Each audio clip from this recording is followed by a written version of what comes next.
just as with building an optimized low polygon model, there are things that you can do to optimize your use of the UVs as well. Optimization in general is a pretty tricky subject, and quite honestly, a lot of it is difficult to grasp if you're not an engineer.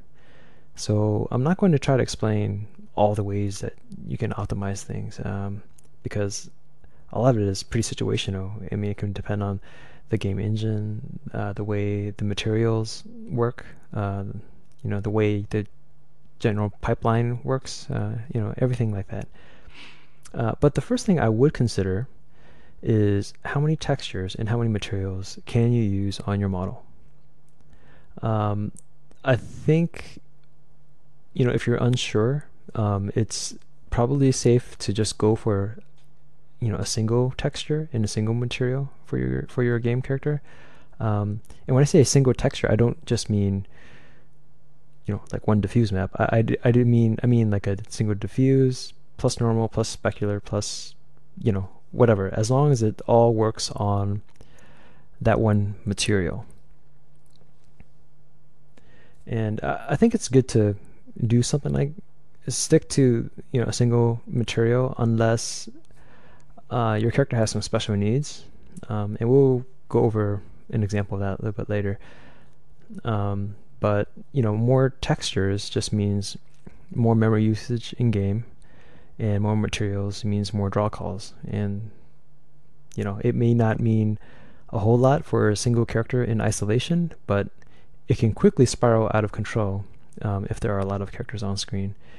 And in my experience, at least, you never really know how the character might be used. I mean, especially like in an MMO environment where you make a character or a creature or whatever for one purpose, and then someone who is not familiar with how you've built the model, they might want to use it in another situation. They might want to spawn several of them, and if you have a really expensive model to use, then it could be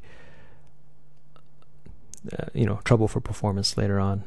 None of this should hold anyone back. I mean, in a ideal situation, there would be good communication and everyone would be on board with doing the right thing.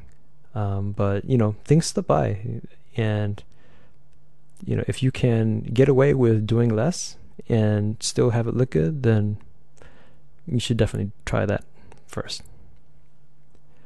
On my Hella model here, as I mentioned in the first video, I did use quite a few textures and materials, and mostly that was because I wasn't concerned with technical limitations. I just wanted to make something look as good as I could. And so the way I was thinking about it when I was splitting things up was, I thought that maybe the hair would have a different kind of highlight treatment, so it would get its own texture and material. Same with the eyes, and the skin, maybe it has a subsurface that I don't want happening, or I don't want to worry about on the other pieces, so that got its own material.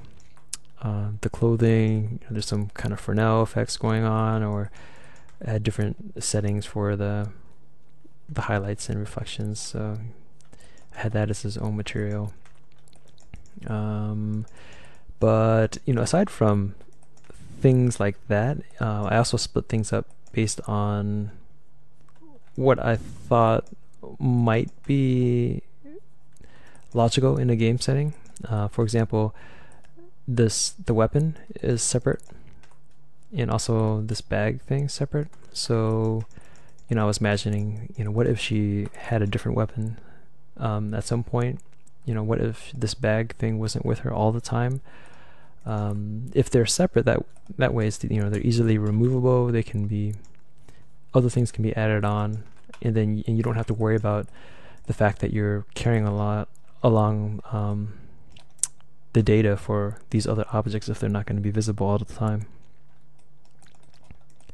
But like I said before, if you can optimize things, then consolidating it would be a great thing to do.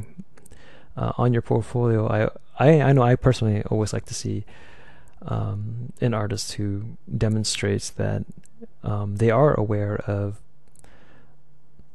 the need to keep things optimized. Even if it's not perfect, maybe you don't know all the ways to do it, or the quote unquote the right way to do things. That doesn't really matter, as long as you show that you're trying. I think that's better than nothing. There are some cases where it makes sense to use another texture and material.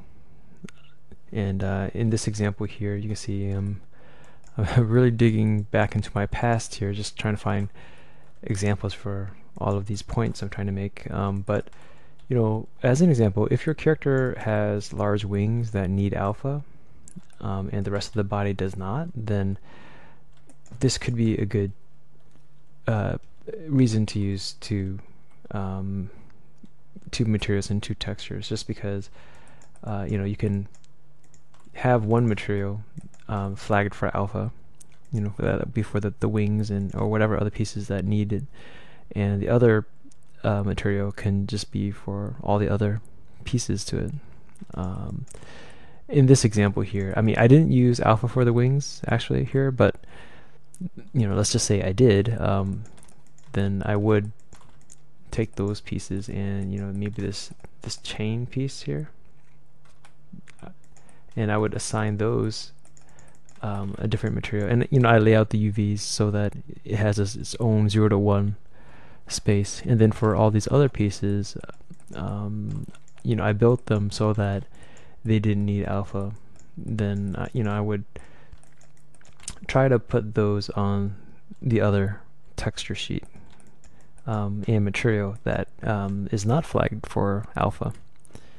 And breaking things up like this, it can help the performance in some cases, and in other cases maybe you have a special material that is double-sided, and you want that these pieces with alpha to be double-sided too, and also you don't want the other pieces, these solid pieces, to be double-sided, because that would just be not very efficient.